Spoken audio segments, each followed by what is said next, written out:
Cards of Truth or Lenormand? That is the question. Hey everyone, welcome back to the channel. This is your host Carmina back with another video. And in today's video, we're gonna have an epic battle between Cards of Truth and Lenormand. And if you know me, if you know this channel, you know I like to use both. And in this video, I'm gonna tell you, I'm gonna explain some differences between the two systems, and you can make your own mind up which one you prefer. Cards of Truth is a classical 52 playing card deck. This one that I'm showing now is the one that I created with geometric principles that Ernst laid out. So you can see at 1, there's 1, 2, 3, triangle, 4, square. So you have geometric principles of arranging the little tiny elements that create the specific suit in a geometrical pattern, a square, a triangle, a hexagon, etc., etc. And then you also have the face cards, the King of Spades, Jack of Hearts, cards. So these are the original, the OGs, the daddies and the mommies of all the decks. These are the ones that existed before tarot, before Lenormand, before everything. These are very, very old. The regular playing card deck. It consists of 52 cards, and Lenormand consists of a total of 36 cards. This is the last one.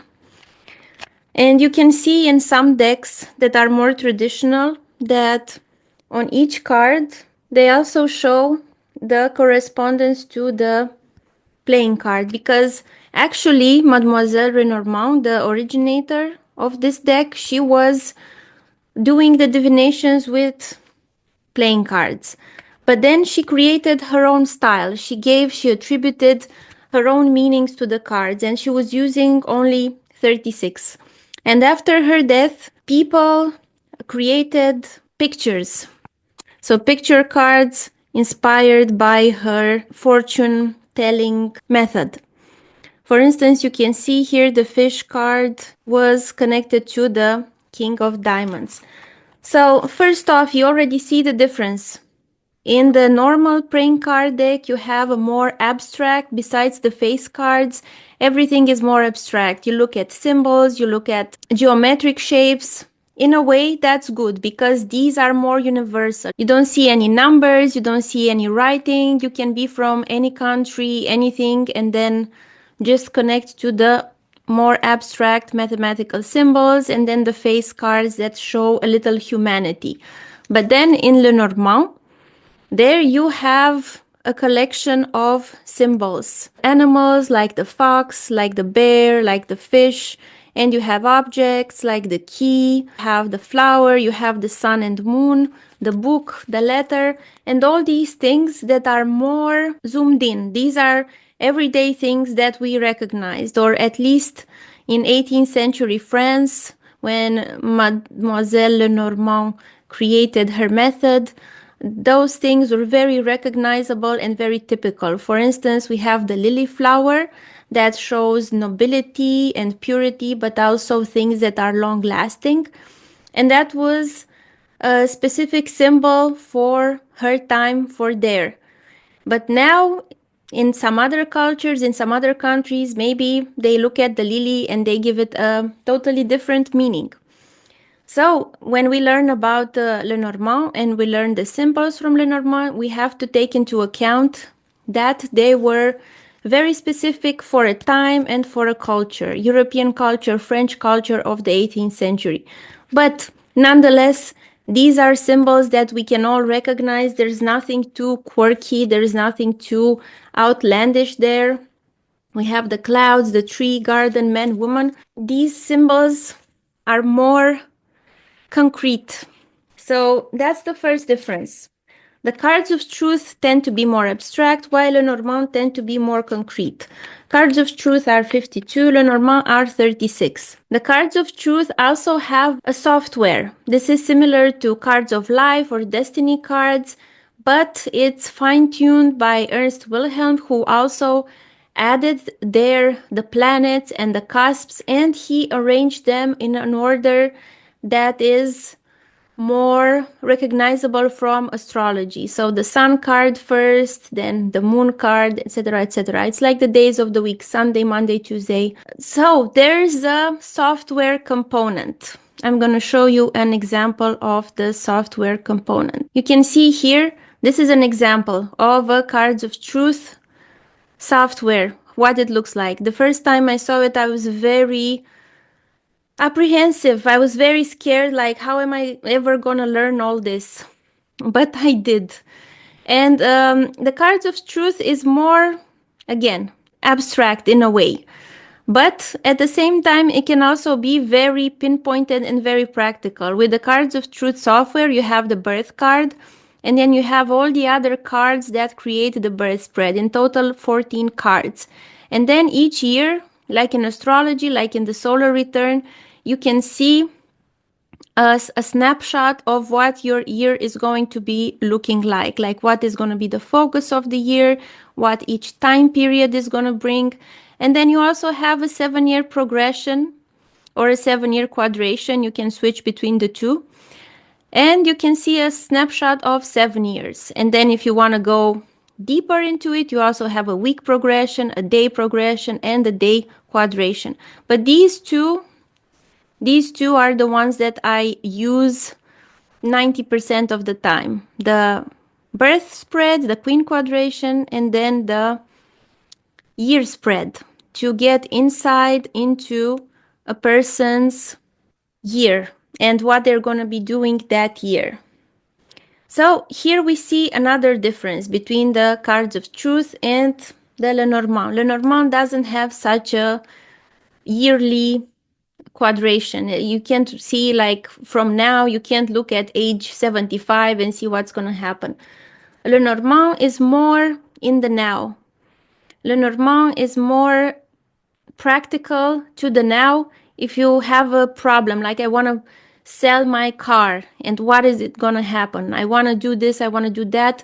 It's like you don't want to dissect the astrology chart or the cards chart, and you want a practical solution with very strong visuals that are very archetypal and that evoke the unfolding of the story, then you go to Lenormand. Of course, you can argue that with the cards of truth, you can also do that, and I've done it a million times. There can be similar spreads, like 3-card spreads that you can do with both past, present, future. The cards of truth can also show you things that are happening now.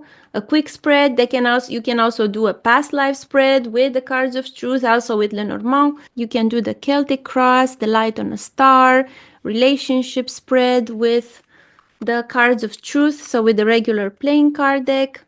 And then with Lenormand, you can do a 3-card reading. You can do a sequence of cards where you just flow and just stop when you get a clear answer of yes or no. You can also do a box spread of 9 cards, and you can do a grand tableau of all the cards, and you can get like super deep insight and layers of information of what is happening. So manually, they both work well. It depends on what you like. Do you like more abstract things, or do you like your weaving of intuition to be helped by the Lenormand deck? With both, you can predict about moving, about health, about anything, really. You can answer basically any question. The thing with Lenormand is that, being 36, they are more fine-tuned, they are more pinpointed. Here, having 52 cards, you have more possible outcomes and more variety. And another thing, in Lenormand, the cards really combine and really influence each other. It really depends what you get first, what you get after. They really have an influence of each other in merging and creating the answer to the question. In cards of truth, it can be, in cards of truth is more fixed. You have placements that are more favorable or less favorable, and you have like an overtone of the reading of the spread. You see which suits you have more of, which numbers you have more of. So the cards of truth are more into numerology, more into math, let's say, in a way, because they give proportions and you get like a general tone, a general mood, while the Lenormand cards, they are more clear. They're more direct. You have minimal abstraction. When you see there the clover, you know something good's gonna happen. So there's no doubt about it. There's no second guessing that if you have that as an outcome. For timing short term, you can ask things with both of them, but I prefer lately to use Lenormand for short term questions and for quick term questions. And then the cards of truth software, especially, you can use to oversee what is happening in the whole year, what time periods are focused on what, etc., etc. The connection to astrology in Lenormand is minimal. Of course, you can find connections, and I do have a video on my channel connecting the lily card to astrology. So there are things that can connect it to astrology, but in general, you don't need to have any astrological knowledge. But for the cards of truth, if you do want to use the software, you need some astrological knowledge. Well, lucky you, I teach both of them. So you can check regularly for updates on my website. I have a Lenormand group starting in March for 6 weeks. If you are interested in a foundation course in Cards of Truth where you learn mostly the software, how to use the software, but we also look at the manual casting, you can just send me an email and ask to be on a waiting list. That being said, which one do I prefer? Which one wins? You can't choose. It's like apples and pears. It depends on what you resonate with most. It depends on what you like. If you're a more mathematical mind, geometrical mind, then of course you go for cards of truth. But even there, you still need intuition and creativity and experience, of course, above all, experience to weave them all together. If you are a more artistic mind and you are stimulated by colors and visuals and you can choose from so many Lenormand decks that exist, then you can go for Lenormand. And I think Lenormand is easier to teach and to learn than Cards of Truth, also because of the software component and the astrological component, and practically there are more cards in the Cards of Truth deck than in the Lenormand deck. So to learn and to practice, I think it takes a longer time to learn the Cards of Truth. But both of them are very worthwhile. I'm a fan of cartomancy. I'm a fan of cardology. It's beautiful and wonderful to be able to help someone get insights and clarity and make practical predictions. So, Cards of Truth or Lenormand, the choice is yours. I'll see you soon with another video. Bye!